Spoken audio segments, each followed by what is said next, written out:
And you also have to, which I don't do, and I should do more, to stay on top of the books that are coming out. All the comic stuff that, as artists, I guess we should know, and I don't know about it because when I'm done with my workday, I want to do something else.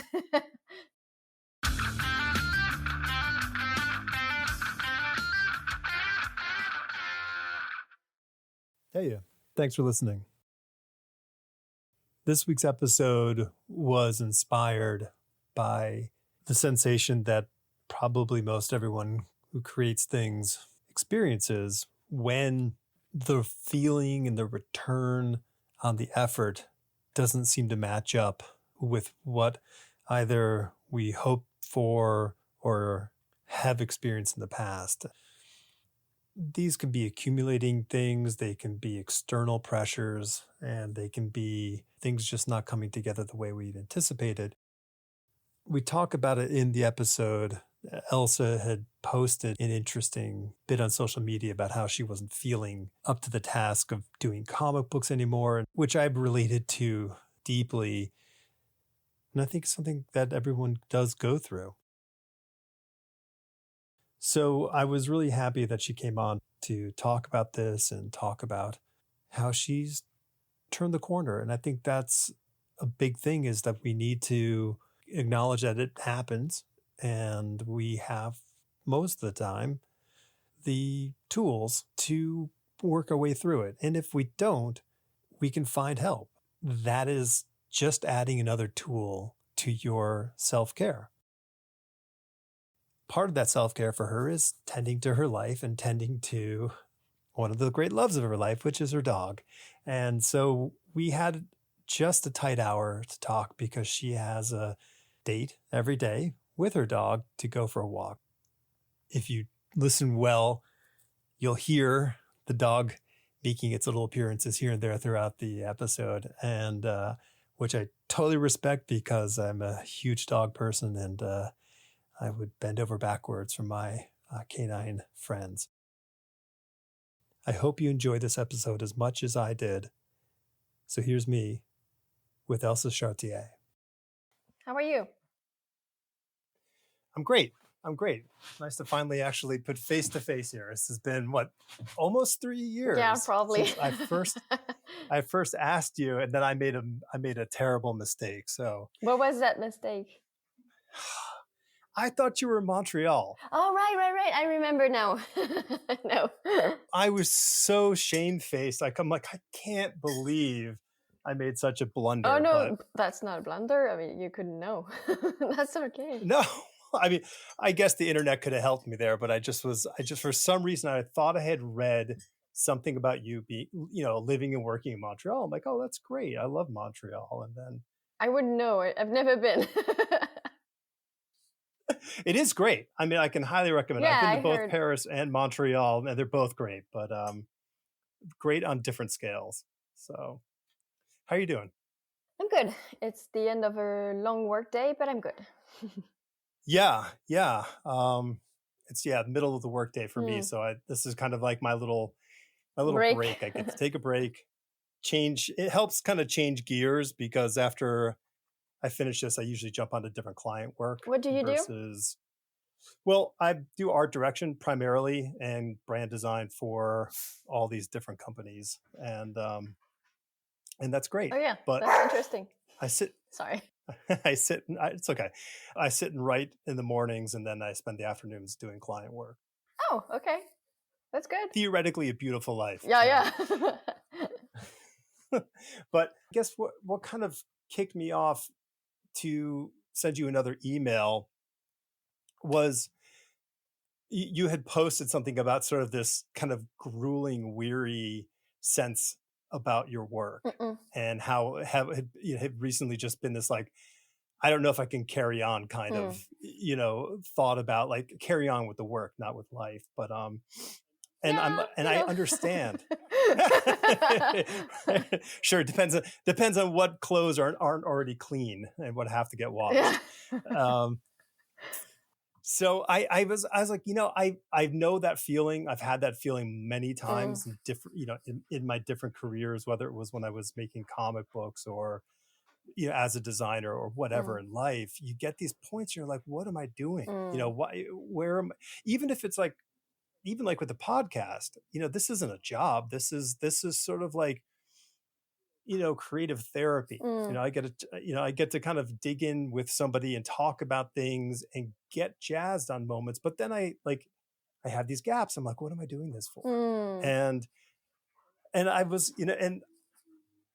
and I observed like your amazing video work. Like you did a great series of videos on Thank you. YouTube for a while, and then you just like, pulled the handbrake and you're like, you turned the engine off and got out. And I was like, Yeah. oh, okay. Like I, well, no, I get it. Cause there's this whole thing of like, what's the return on the time that you're putting in? Now I can get like work comes in and says, hey, I'm too busy. There's no way I can do anything else but project X.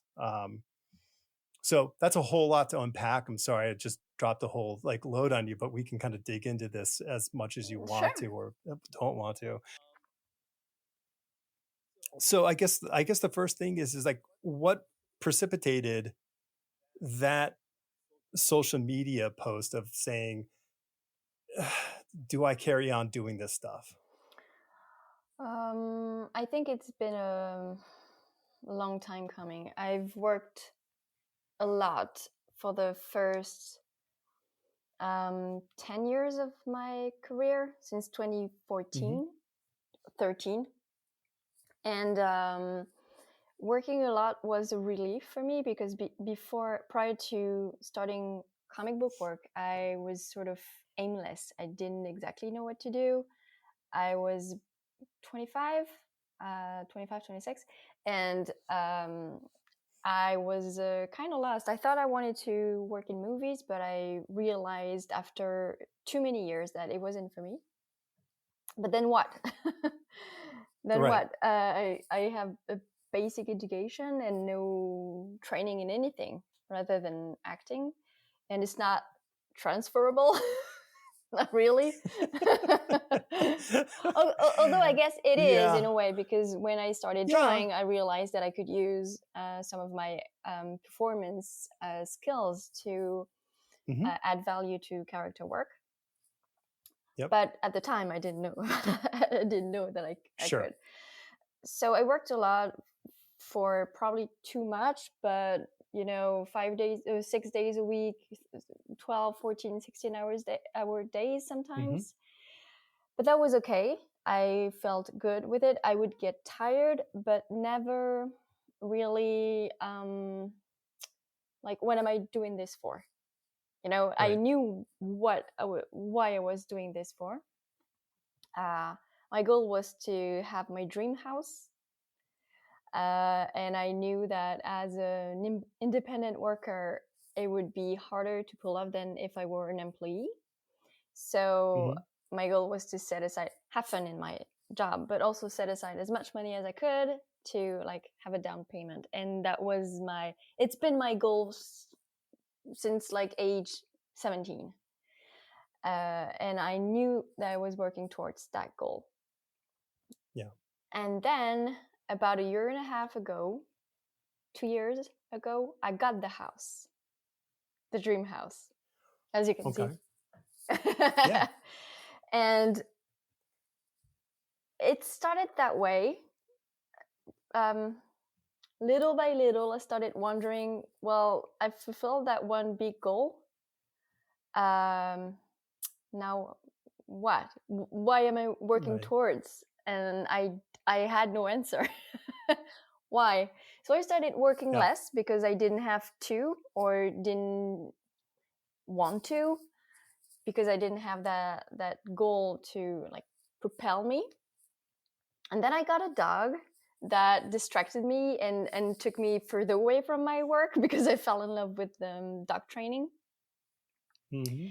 and started to have passions on the side, which I'd never have. I would always say my work is my passion. And at some point that became untrue. My work was my work Right. and my passions were side stuff. And during that time, I started therapy, as it often happens. It changes things for the better and some things for the worse. Mm-hmm. And I work in extremes. I'm either passionate about something, or I lose interest completely. And my focus started to move towards my passions, my newfound passions, which was what I wanted to do, like day in and day out, 24/7. And then my work became something that I had to do to pay the bills. And so I started to lose interest in my work almost entirely. I still had deadlines. And it became, for the first time I started creating, it was painful. And as you know, working painfully is hard to sustain over weeks and months and months and months. And I started to question, should I just stop drawing? Because I've always loved drawing, even when I was working too much. Why am I falling out of love with it? Am I just I was made to do to draw for like 12 years, and now I'm supposed to do something else. I don't know. Right. I'm always trying to listen to my gut, but sometimes my gut is telling me wrong things. It's hard to know what to listen to, what to ignore. So I did make rush decisions, which I tend to do, but I was patient. I started thinking, let's give myself some time. And then it became harder and harder and harder. And the deeper I got into therapy and some big issues that I had, the more disconnected I felt from my work. And I was supposed to start on a new series in January, and I had nothing left to give creatively. Right. I was struggling every day to sit at my desk. It was starting to create anxiety to come down to my desk. I would sit down and then I would panic almost instantly.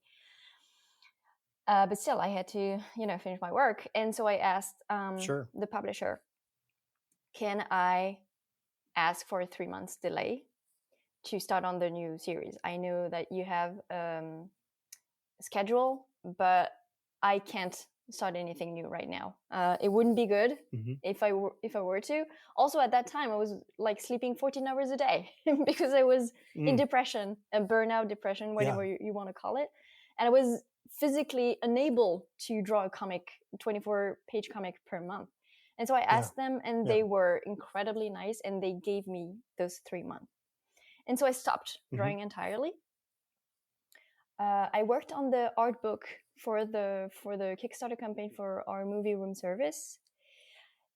And at first I didn't know what to do with the art book, because my previous art books were about my work, and so I knew what to say about that. And until I realized that we had been working with 40 people on that film. And then I realized these are, the stars of the movie, the stars of the art book, and I started doing interviews with them. And suddenly they're all passionate people, and I could feel their passion in our interviews, and it started to make me feel good about learning about creative thinking and all that. Not necessarily creating myself, but I don't know, I felt something push me forward. But still I wasn't drawing, so I took that pause. And about the 3rd month, I hadn't completely rest by then, but I was working maybe 20 hours a week, so not much. And at the beginning of that 3rd month, I had commissions to do, and I started to put them on my dining room table and just look at them, look at the ideas, and start jotting down ideas when I felt like it. No pressure. If I don't want to draw anything that day, I don't do anything. I take my dog and we'll go on a hike. And I started doing that, and more So first, I didn't have to go and sit at my desk. It was in the living Mm-hmm. area, which changed a lot. And since then, I've left and deserted the office, and I work in the living room now. And little by little, I would sit down at the table for longer and longer periods, and I started enjoying drawing again. It was not comic Right. work; it was illustration work, which was different from what I'd been doing for like many years. And that passion started to come back gradually, little by little, without putting any pressure on myself. And it came back. And Yeah. that pause was beneficial in so many ways. But now that I have started on the new series, I can see that allowing myself that break, plus, and it might sound weird, but therapy has changed me so much that I am a completely different artist. It was like a switch. I became experimenting a lot more. New Yep. ideas, new storytelling. I felt that I was creating very, very differently based on true creativity instead of sort of performing creativity that Mm-hmm. I had been doing because I had to work fast and quickly all the time. I didn't allow myself the time to like put this aside, go for a walk, come back, and bing, it's solved. I never used to do Right. that. Now I do that, and I can see how um, impacting it has been on my work. And now I love drawing again. And I've, it's my life is still not about work, but I enjoy working again. Yeah. So yeah, that's about it. That was a long answer, but No. I mean, and it's, listen, I think it's an incredibly relatable answer. I don't know anybody who is in the creative arts who doesn't wrestle with something to this degree, whatever it is. I mean, whatever your personal issues are yours, but the circumstances and the sort of the physiological and emotional response to the work is pretty common. I went through it after 10 years of being in comics. I remember I even moved from New York City to Atlanta to get a roommate who was in comics. And I think he was in the exact same place where I was mentally. And we just sat there for a year staring at each other in this apartment in our studio, daring one another to like inspire us. Like, come on, like get into it and then I'll get into it.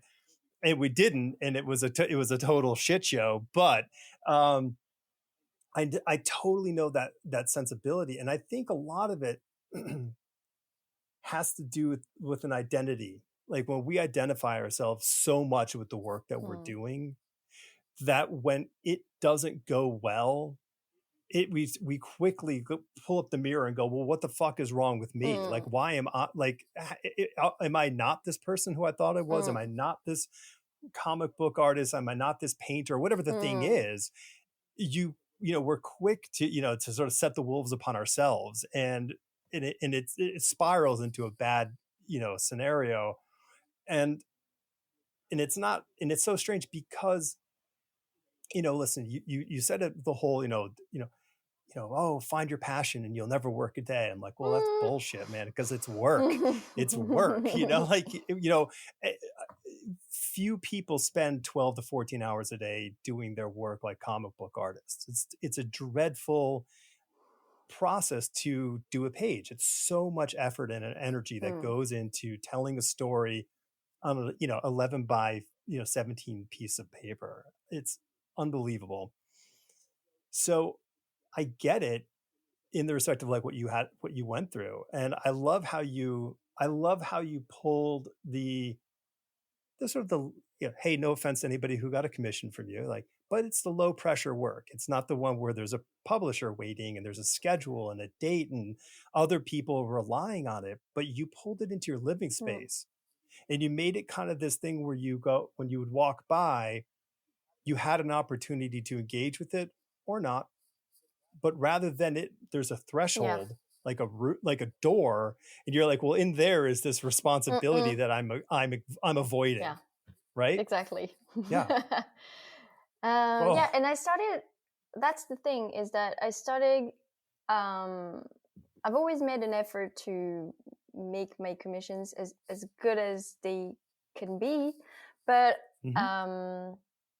I really started to think about commissions as if I were doing a cover.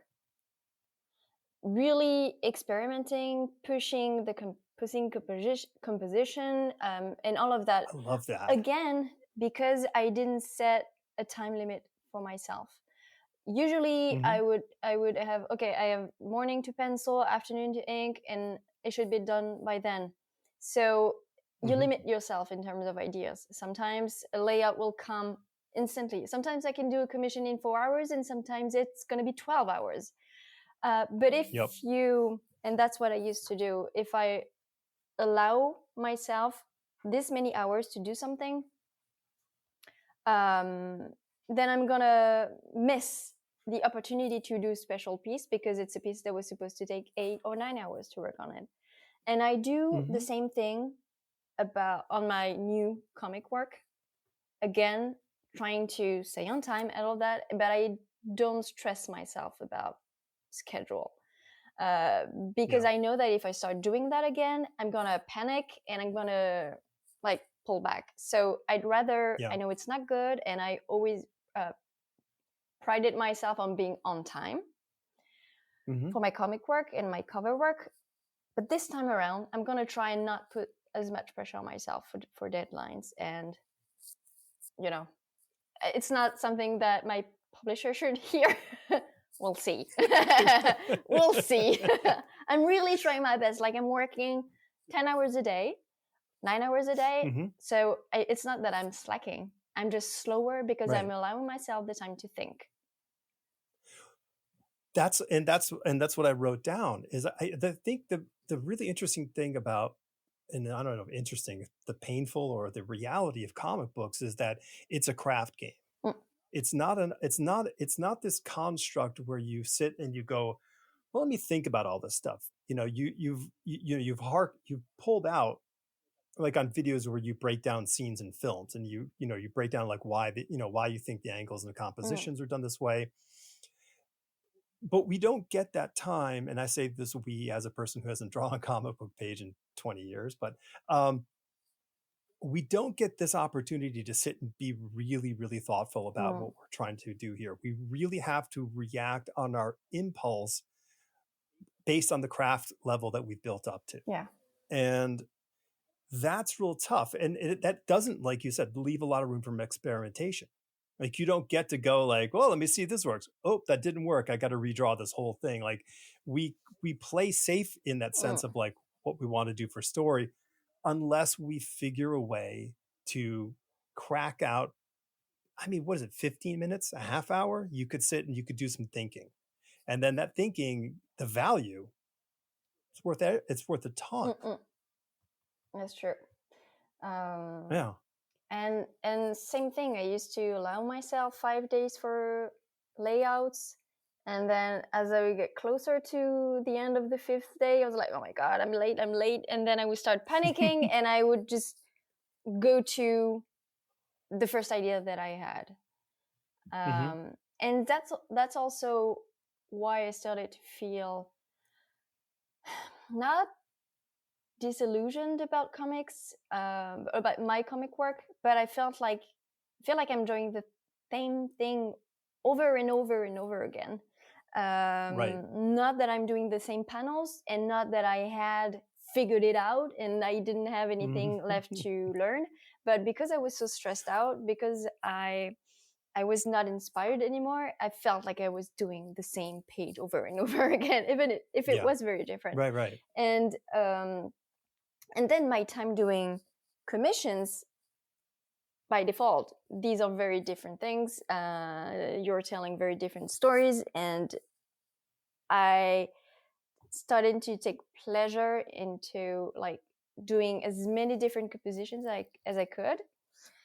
And when I started my comic work again, I thought, what if I combined my illustration work, because I learned to love illustration work, into my comic work. to try and have that new thing, that inspires me a lot. And so now that I'm back on that I've started this book, I don't have the feeling that I'm doing the same book again. It's very different. Yeah.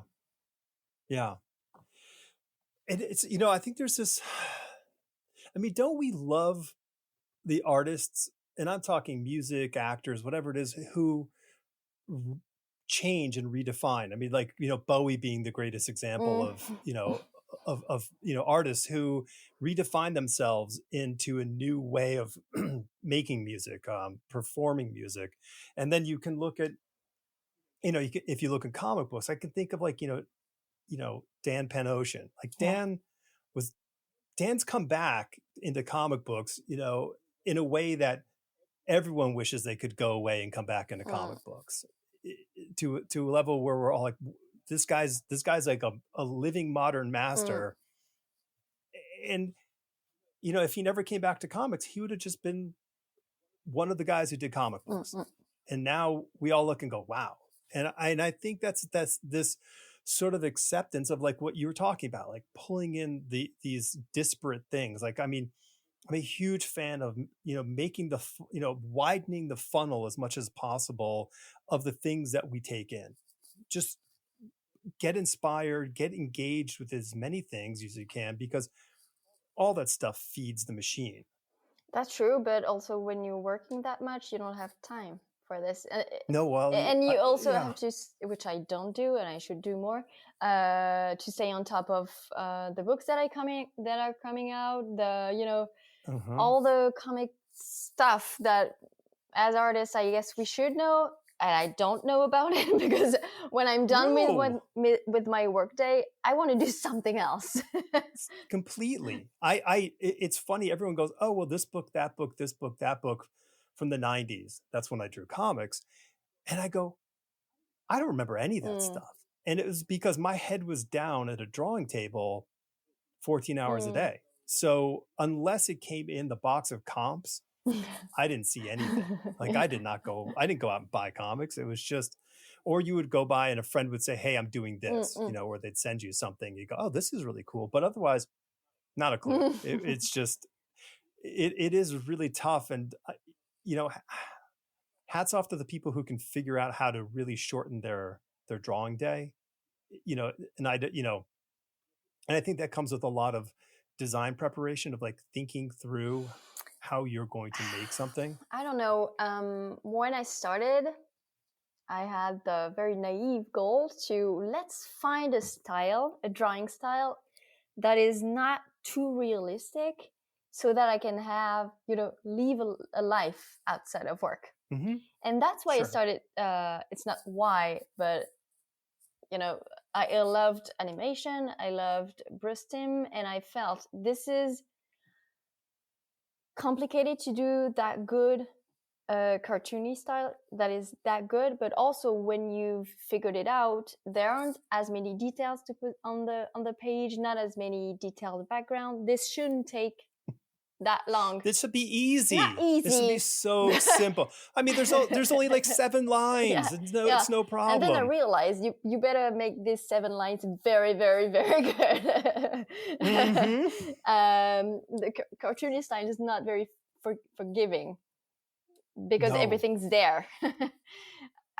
So yeah, that it's the reverse is true, actually. And also, it's crazy. As you progress, as you get better drawing, you also you don't want to do the same things. You want to improve, you want to experiment, you want to try different styles, you want to add more variety to your characters. All of that end up taking as a lot of time. And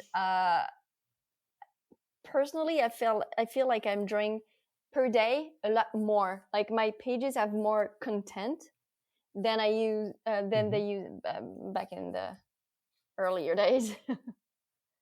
What's forcing that additional content for you? Like, what do you think is the difference was making you put more into the page now?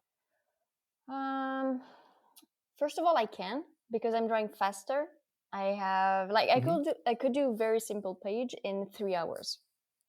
I can pull that off. I've some pages on Love Everlasting were, you know, close-ups, stuff like that. It's very quick. But when you have, you know, this many hours a day to draw, you can't always do 3 hour pages. It'll show. So you have to establish backgrounds and settings and all of that. And I know that when I've completed the basic thumbnail, I know, oh, I could add a little bit of that. I could maybe tweak that pose because this was quick to draw, so I can take more time working on that pose and all of that. So you end up doing more with the same, you know, as many hours. And also, it's funny because I saw Kevin Wada post about a month ago, something like that. And he was posting his past work. That was a lot more flat colors compared to his recent work, where there is a lot more gradient. He works in watercolor, but there are a lot more, you know, modeling on the characters. And he was saying that looking back, he thinks that these were better, more efficient. And I agreed. I felt like these were more striking because when you do simple, you have to be very, very good and pick the right color and all of that, because there are no details to sort of mask what could be wrong or distract the eye. And that's something that I've done myself, is a lot of artists start cartoony, and then as they'll progress, they'll add more and more details to the art. You know, a simple hair shape. And you look at artists like, oh gosh, I don't have any. A lot of women that started comics 6 or 7 years ago had a very cartoony style. And as they became better and better, they added more and more details, and their art became a bit more realistic. That may be because of, you know, publishers pushing them to do more realistic, or just the growth of the artist. As your skills become better and better, you tend to get closer to reality. I do that myself too. And so, and that's not always for the good. Sometimes, yes, it's better because maybe your line is a little bit more right than it used to be. And so I thought about that for the past few weeks, and I think I want to write this down, maybe get a tattoo or whatever. But it can be better, but it has to stay as simple. Like that line could be another line, but it'll have a line weight that's better. It could have like the shape, the dynamism of the pen stroke could be better, but it's still a single line. You know what I mean? Yeah. You can improve totally without going more complicated. And so you can do both, but there is a limit after which first you lose your style, and simplicity when done right is just so efficient. And that's my preferred way to look at art and do art. And I think, I mean, in the sort of the top of that heap would be someone like an Alex Toth, who he pared was down. capable. Yeah, I mean, and that's not to say that he didn't have the capability or the facility to be rendered and more realistic, but I think he altered his work to suit the medium and the story. So you don't draw a romance comic as gritty as a torpedo detective story. I mean, you have to you modify this to tell what your audience needs to see. And it's funny, you know, I mean, where I did comic books, it was, you know, Marvel and DC and the lot. And it was very, you know, it's very superhero-y. It's very traditional in that sense. But as I have, you know, aged with my interest in comic books, I realized the greater latitude is there in a simpler style. You throw that superhero look into going back to a romance comic, well, it's going to look really uncomfortable. It's not going to work. No. And no, and it's not, and that's the thing, is that when you put these, but the simpler style, that there's so much space that's happening, that the reader gets to put themselves into that space. Yes. And you know who did that for superhero comics? It was Darwin Cook. He was the first one to actually, as you obviously know, but maybe the listeners don't know, to get published with such a cartoony style. And he opened the way to our generation, who can get published with a simpler, way less realistic style than comics are used to, superhero comics. Yeah, right. It's so interesting when I look at what comic books look like now as opposed to 30 years ago.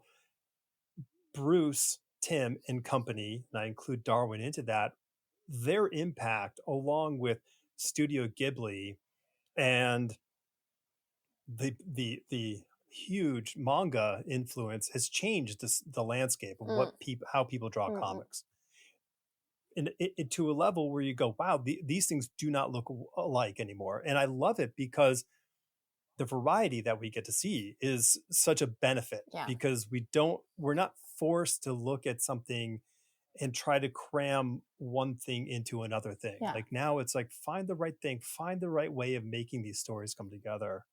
A few months ago, Image had sort of preview of their new comics coming out, and it was incredible to see that not one comic looked like the other, and it was it's styles that I had never really seen anywhere, very, very different from anything I ever saw in comics. And it was 10 different styles, very, very different styles, and it was so good to see that richness in the publishing world.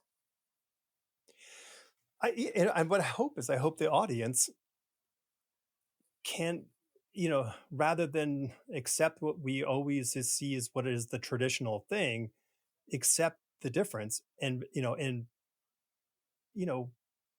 buy that with the same interest as they do a Spider-Man comic book. I would think it would be great. I mean, to me, that would be fantastic if if the playing field gets level to a degree, because I think that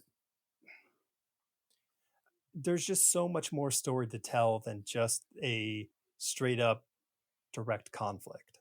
We can live in the gray zone. I was rewatching the Matrix subsequent films, not the original Matrix, and I was thinking about how much of those films were spent trying to explain what they were doing was so important. And I'm like, wow, like you're spending a lot of screen time and money just trying to tell us that this is worth our time. And it's so unfortunate, because how much impact that first film had on everybody who saw it. They didn't need to explain too much. They just said, here's your red pill, here's your blue pill, make your choice. And it was a wonderful sort of model, and we went right into there. And what I want is, I want more gray in the story world that we all live, work, and or enjoy, because I don't need someone to tell me what this means. Let me make my own choice. Sure. But, I agree. And if you read manga, not what's it called, the manga for the youngsters, I can never remember. There are some mangas that I got that are contrary to American comics, that are, or entertainment in general, they're all about plot. Some Japanese manga are all about emotions, no plot. Mm. And it can be so almost distressing when you're reading that. Where is this going? Where's the plot? Right. What's Yeah. happening? When am I supposed to know at the end or feel about this or that character? And it's an adjustment to make. Like, let me just get into the flow of that story, see the story through this character's eyes, and then in the end I have had an experience. Yes, there was no point A, first act, second act, third act. It was all about emotions, and that's something we don't get a lot of here. Not that I'm criticizing. I mean, the third act structure, I'm all for it, but for sure, it's every. I mean, I think like I was saying about all the different styles, everything is valid. It's all good. It's all fine. Like, we watched Wim Wenders' Perfect Days a couple of weeks ago, and I can't recommend it enough. There is no plot. It's, I don't know, 3 or 4 days in this character in Tokyo's life, and that's it. And but it's thoroughly captivating, and you want to watch it over and over again. It is so good. So you don't need plot if you build character. You don't need plot if you connect to emotion. Let me write it down because I don't want to forget this film, and I want to write this. It's called Perfect Days. Perfect Days. Thanks. And it's Wim Wenders. And I well, not lately, but I read a lot of literature these past few years, and most of the time it's not about plot. Like, you can have a 500-page book, and at the end you're like, what's the plot? Well, there's not much, but it's okay. Right. No, it's character. It's often an internal issue with character. And, like I said, I write for about 4 hours every morning, and I was having a conversation with some writer friends this week, and like, listen, literature is about this internal thing. Genre, well, that's about plot. Like, you have to figure out what the plot is, what the structure is, and how to tell the story that's going to work in that genre. Because if you do this whole sort of like, naval contemplative internal study for your fantasy series, people are going to like, what's going on here? Like, I mean, you're going to get readers who will love it, but the thing is, you're also going to get most of them going, this is not what I want. I want magic. I want swords. I want all the fun stuff. And I do too. I love all that stuff too. But I mean, woo, yay, you're drawing again, so that's awesome. that's like, I mean, but the struggle is real. It sucks so hard to be in a place where it seems like, why am I putting my time into this, or why can't I even get the engine running? And I talked with a friend around that time, and I told her about the struggle of not knowing why am I doing this? And we were out in my garden, in my yard, and I told her, I have the house now. What am I? Why should I be working? What's the goal? And she said, well, keeping the house and paying the bill. And I was like, yeah, but that's not really dream quality. That's not, I need something to like inspire, lit a fire in me. Right. And I had to find that fire again. But like, just doing things just to pay for things, working to pay for things, which was what 90% of people do that. It's I can't do that. I need a dream. No. That's, I know that's very privileged thing to think, to say, but I fought for it also. I can't do like the routine work. It's not for me. Right. I die inside when I do that. Well, ambition is ambition. It doesn't matter if ambition is creative ambition or if it's financial ambition. Yes, true. People, rarely does someone build a business up and sell it and make, 20-30 million dollars and go, well, I'm done. Yeah. Like, rarely do they walk away. Mm. They always go back in for more. And it's not a greed thing. It's just, this is what keeps them getting up every Yeah. day and keeps them engaged. Oh shoot, I had a really, really poignant thing to say.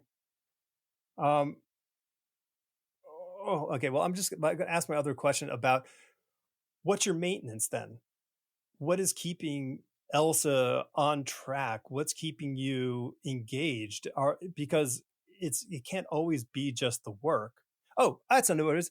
You're Ahab. You caught the whale. Like, the house was your white whale, and then you're like, I've got the whale. Yeah. Now what do I do? Yeah. Like, that's a really tough place to be in. And a friend of mine was going through the exact same experience at the same time. She's an artist as well. She had just bought her apartment. She had enough money to like live her entire life without having to work. And she was like, what now? and she had a burnout too. So this is not a good combination for people like us. It doesn't work. So what's my maintenance? What do you mean by that? Well, I mean, how do you stop, or at least how do you keep the potential of that malaise coming back?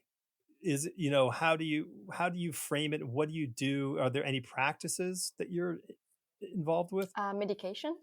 It's my practice. Okay, sure. It helps like tremendously. Nice. Just to come out of the depression, because it's not about willing yourself out of a pit of depression. No, it's not as easy as that. So that helped a lot. Also, like having fun aside and not feeling like my work is my life, because I don't want that anymore. And so I made friends for the first time ever, maybe. Yeah, I know that's pathetic. Well, you seem like a terrible person, so I'm amazed that you even found someone. Yes, I know. Maybe they're pithy. I don't know.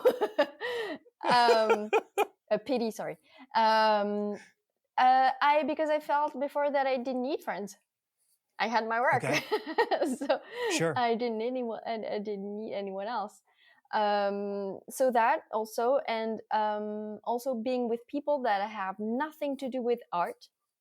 That's very refreshing, because when we see each other, we don't talk about work. Right. I had friends before, but there were long distance friendships. I didn't see them on a weekly basis. Close by me friends I never really had. And so when I would talk to my friends in the past, we would talk about work. And so that wasn't really taking my mind off things. And now my friends, we talk about everything but that. Yeah. So that's helped a lot. I guess I just started living life as a regular person, having barbecue in the yard, going for a 2-day vacation by the beach. All of that stuff I never used to do ever. Yeah. And that's provided the balance that we all strive for, work and life. And I have found the right balance for me for now. I know that's liable to change. That's great. But for now it works. And also, I stopped using an alarm in the morning.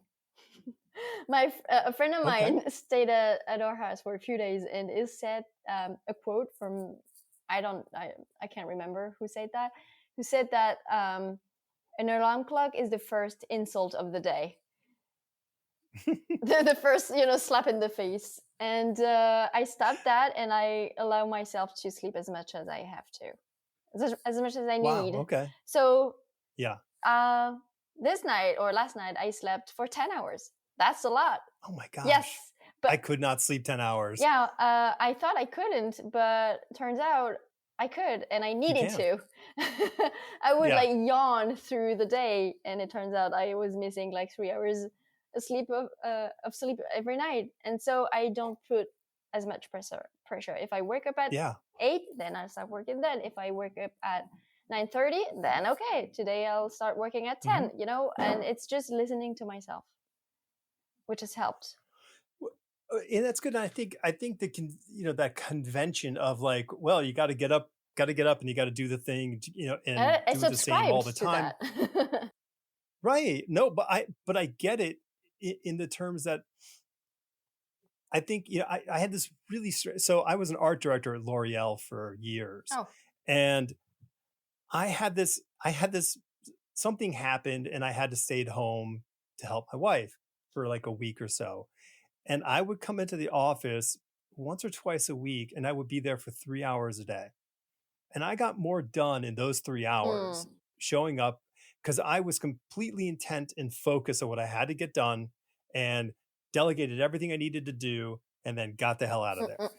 And I thought, like, why can't I just do that every day? Mm. Like, why can't I just go in and do the thing? And I think that's kind of what you're doing, is that you aren't putting yourself on like, now I got to do the thing. Mm-mm. Um, Well, it is it's sort kind of of like cool. that because when I wake up, I can't like randomly decide, oh, I feel like today is a beach day. No, I have to work, so I'll work. Of Although course. I Of will do that course. sometimes, but rarely.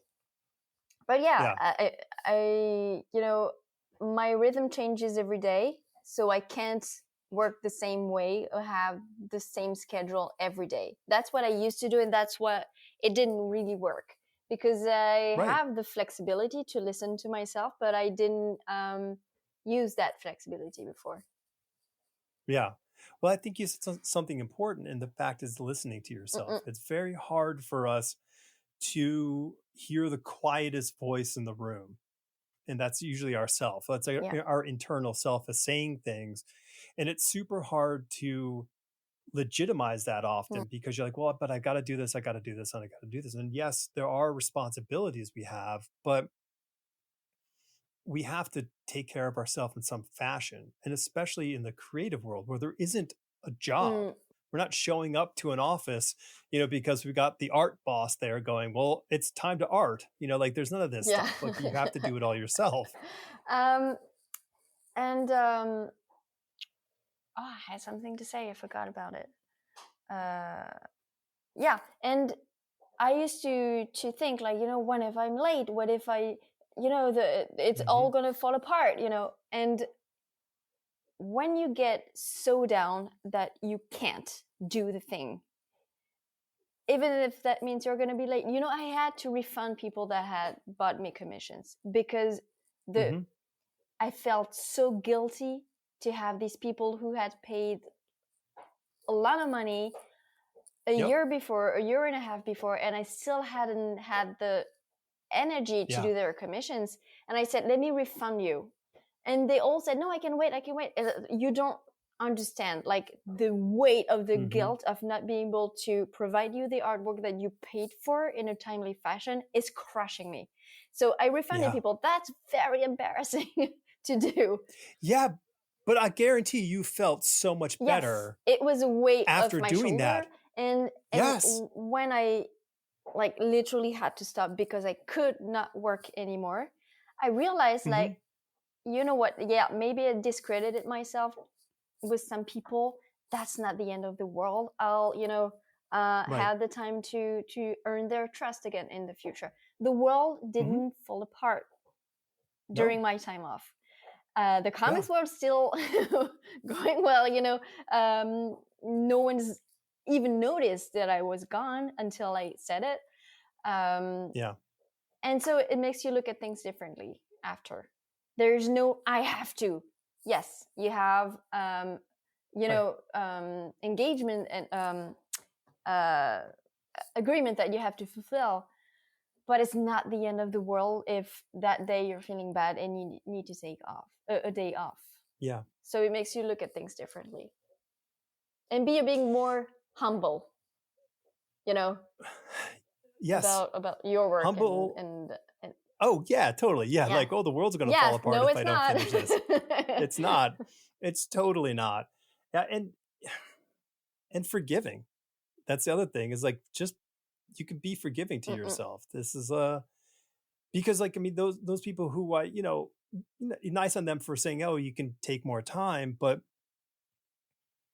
you they don't you have to live with you. Like mm-hmm, having that weigh on you is you. Like they're it's like if there's a tragedy in somebody's life, you don't like send them a message saying, "Hey, let me know when you want to talk." mm-mm, Like you make yourself available to these people because giving them another thing to have to take care of, that's not the right thing to mm-mm. do. So, and you just got to take care of yourself first and foremost. Yeah, and I'm glad I did it Hmm. though. It was embarrassing, I'm but I'm I glad I did listen. it. Well, but it's but you have to do it Yeah, I had because no choice really. there's there's so much power for ourselves when and it's a way of saying no. You Mm-mm, said no. You said it retroactively, but you mm-mm, said it. mm-mm. Well, hmm. So you're working on this new project. How long is this project? It should be the first part should well total is gonna be about a year and a half. Okay. Yes, the first thing is 6 months, and then we have three of those things. Okay. So three. Is it 6 issue things I or can't say. 4 issue things? You can even give numbers. Jeez. Not really. Okay. Sorry, So that's it's not much to talk okay. about. Sorry. Okay, or it could be one chunk. It could be 3 one chunks. So it could be a variety of Yeah, things. Um, cool, awesome. And is it for a US or yeah, U.S. publisher. your US Yeah, publisher? yeah. Okay, awesome. I like Nice. the like working in mainstream comics is definitely not for me, not anymore. Hmm. It hasn't been for a long time. Not that there aren't very good people working there, but just it's not for me. Yeah. Um, but the independent um, side of US comics is very, very good. I love how it works compared to the French market, for example, which is unfair to artists, not very open to different things, a very difficult market overall. So Hmm. yeah, I'm not gonna work in France or any other country anytime soon. Okay. Right on. It's so interesting because we have this Yeah, fantasy I as know. Americans, well, the thing is because we've lived in a fights and tights world for 60 years, ever since the sort of the explosion of the 60s and to today, it's been a lot of bare knuckle fighting and with capes and tights. Mm-mm. But so we look and we go, oh my gosh, but look what they do in Europe, and we get all sort of envious in that Yeah, sense. and there are more and new voices that are doing different things. Yeah. Because we had our equivalent of the capes and ties. It was just a different Yeah. kind of comic, but it was the same idea of some genres working really really well and other not less genre stories that had a Right. harder time to find their audience. But it's changed. But it's more about the publisher artists agreements and the legal side of Hmm. things that is less Right. than The ideal. business. Yeah. Yeah. Right. Sure. I mean, business fairness, and I mean, listen, it's still the independent side is more fair here in the US than the mainstream side. And Yeah. that's just kind of But nature even of it, that which is is, better you know, than France. okay. Yeah. I mean, that's actually really interesting to hear that. Um, did you write this story or No, are I you did working with not. a writer? I Okay. I was supposed to write and draw a story. Hmm.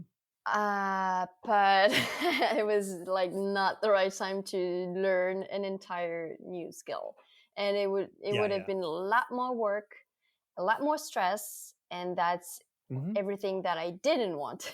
So Right. I put that on the side, that project on the side. Maybe I'll get back to it at some point. Maybe I won't. That's also, I wonder, do I really want to draw or to write, sorry, or was it just about trying to reignite the love for comics that I had sort of lost? I thought maybe if I wrote things for myself, knowing full well that I had been very lucky to work on very good scripts. So it was not the quality of the scripts. And also it was about I should learn something new. Not really. I can learn something new as an artist. So yeah, absolutely. So that's what I'm doing now.